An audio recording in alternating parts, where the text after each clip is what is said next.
BBOR, Black Box, Online Radio, coming to you from West Virginia.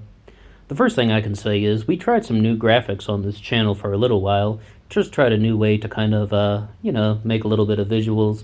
The first one I liked. The second time I realized maybe that's not such a good idea, so we're back to the lovely bubbles. Hope you guys are liking them. I'm liking them. I'm liking the bubbles.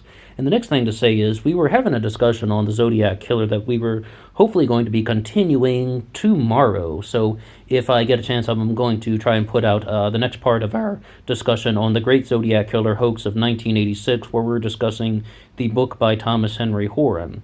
But for today, just a very quick thing to go through, we have something from the Lyndon Larouche movement. I've mentioned them when we've had our discussions on the political cults because they've been accused of it. They adamantly deny that they are not a political cult, but they have carried that label for quite some time. The Larouche PAC, that's the Larouche Political Action Committee, has launched a new weekly newsletter, and I am holding their first issue, just electronically, of course, but there just was something here. And you want to talk about outrageousness. They like to use a certain sense of outrageousness in their materials. They have a section in their newsletter called The British Creation and Control of Islamic Terror. That's right, Islamic Terror created and controlled by the British Empire. And it goes on to say some other things about the background on China's defeat of Xinjiang terror, but no, this is just really trying to say that Islamic terror was created by the British Empire, and I get that they want to be outrageous, and it was Roger Stone, right, that said, if you are not outrageous, you will not get noticed. And we mentioned on the channel before how Roger Stone was very openly a friend, a close friend, of the late Lyndon Larouche. So you can see a bit of similarity in their model of outrageousness. They just always want to talk about things in this particular way. I was listening to an episode that the LaRouche PAC did back in 2010. I mentioned once that I like to listen to old news reports and old radio spots and such, and they're talking about how Barack Obama was a British agent. And I wish they would stop doing this because it's not clear to the general public. When they say that Barack Obama was a British agent, what do they mean? Do they mean that Barack Obama was working for the Queen of England or something like that? Was Barack Obama working for the Prime Minister? No, of course not. What they mean is that he was supported by Wall Street. That's what they're talking about. I mean, that's just what that means when they say that he's a British agent in the Larouchian context. They're saying that he is supported by the British system of political economy, which is based on speculation. Speculation, Wall Street. And even the Democrats, I mean, not only did the Republicans say this, but the Democrats that were against Obama made the exact same criticism. They said that he was a Wall Street puppet. They said that they were criticizing him for bringing the CEO of Goldman Sachs, Lloyd Blankfein, to the White House multiple times. They're just like, Barack Obama is in bed with the mega banks. I mean, of course, the independents, the conservatives, the Republicans, and even the Democrats, all sides played that angle against him back in 2010 as well. But a very specific thing with the LaRouche movement, when they sort of say those things, it's not clear. I mean, when they say the British, it really talks about the sort of financial controls behind the remnants of the British Empire.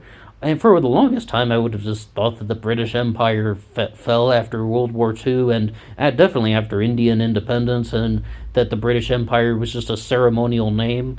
I give them some credit that the LaRouche movement has kind of highlighted the fact that the British Empire is somewhat of a real thing. I mean, guess, okay, there is a real British Empire, but is it just the sort of boogeyman in the dark that they're trying to make it out to be? The same way that some people try to make the New World Order as the boogeyman in the dark, or the Illuminati as the boogeyman in the dark.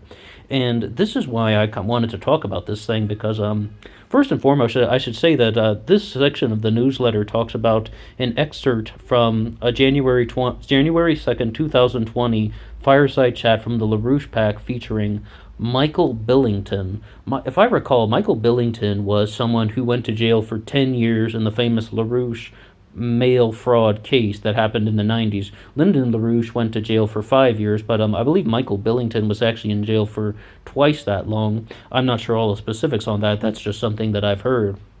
But the thing is, though, you got to look at this concept of the boogeyman in the dark. when people are sort of like, oh, this person is not beneficial to my political agenda, well, they're a British agent. That's the kind of LaRouche PAC label. And I find it very frustrating. And I find it somewhat deceptive. It's not to say that the LaRouche PAC never had good ideas. If they had only bad ideas, I would have just unsubscribed from everything and I wouldn't be listening to any of their things. If I thought it was valueless, I would not listen to them at all. But when it comes to something like this, it's just like they're being deceptive. They're trying to make people think that it means something other than what it means. Either that or they're just kind of so entrenched in their own tunnel vision that they've forgotten that people outside of their own movement are actually going to be listening to them. And, some of these things do sound very far out, and they do sound conspiratorial. And Daniel Pipes talked about this in his 1997 book, Conspiracy, when he was highlighting the Lyndon Larouche movement as a pure conspiracy sorts of like just conspiracy agency, like they're a conspiracy movement, because a lot of things that they say are really contingent upon the forces of the former British Empire working behind the scenes to manipulate things for the global elites. And you want to talk about the relationship between the Washington, New York, London connection, you want to talk about an Anglo-American alliance or something like that, we can actually have an academic discussion about that and say that there is a certain sense of truth to it. It's not completely baseless, and that's another reason why I do follow their things. They aren't completely baseless. They just have to present their things in such this. It's so outrageous you can't even see where the lines of truth are. There's so much fog you can't even see the sky, for using a better metaphor. And I find it very frustrating when I'm trying to just get to the truth, because that's the biggest thing that we've talked about on this channel. You want to talk about like strong political leanings for the truth. It's like, what really is going on, and how exactly do these mega elite circles function? Because I'm not going to just go completely to the mainstream and just be like, there's no possibility that there are mainstream political circles that are going to be trying to manipulate the system in favor of the global elites. Absolutely not. Oligarchy exists, elite circles do exist. It's just the question is, how influential are they, and what are they actually trying to hide things from the general public? But when you want to talk about deception, when you're presenting your message with in such a bizarre way that's just like distorts the entire meaning of it, it's a deceptive thing. It really is. And the LaRouche movement also has some interesting things to say about the drug trade and how the British Empire really profited from the sales of drugs and such. And once you actually get under the surface, you find that it doesn't actually sound so crazy. But they're almost like they're trying to make themselves sound crazy on purpose for the sole fact of drawing people in. It's that whole thing about make lots of noise to draw yourself a crowd, and then you tell people your message. That can be done in an appropriate way. But once you throw around all these things like the British created and they controlled Islamic terrorists, and all the Islamic terrorists in the world are the result of British control and such, I think that that's a little bit deceptive. Or to say that Barack Obama was a British agent, I don't believe that Barack Obama was a British agent. If you want to say that he's controlled by Wall Street, which I do genuinely believe, that's the heart and soul of their claim, is that he was controlled by the Wall Street bankers, and Wall Street is heavily connected to London, and that's a big argument that they would like to make. Now, one of the things, though, to give some kind of positive feedback, one of the things about the Lyndon LaRouche movement that I've really found beneficial is they talk about how governments put out publications to try and persuade human thought. And I don't hear this from a lot of people. I don't hear this from a lot of backgrounds. Governments put out publications. They sponsor writers that are beneficial to agendas that support the global elites.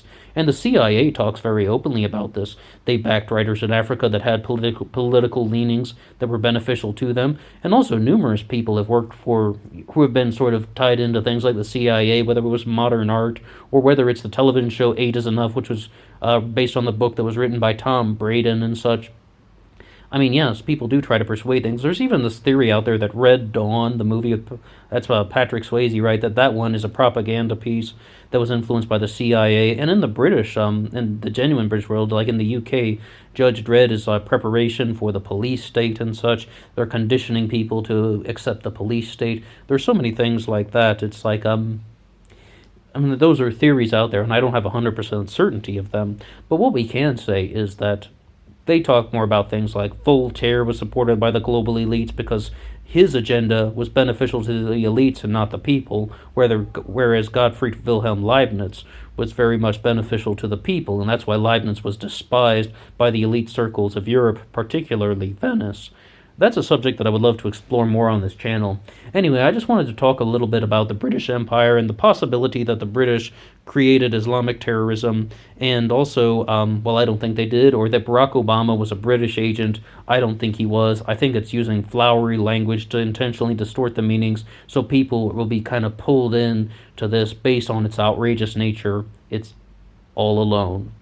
Well, that's all for me now. A little bit of a rant today about the Lyndon Larouche movement and the remnants of the British Empire. What do you have to say? Until next time.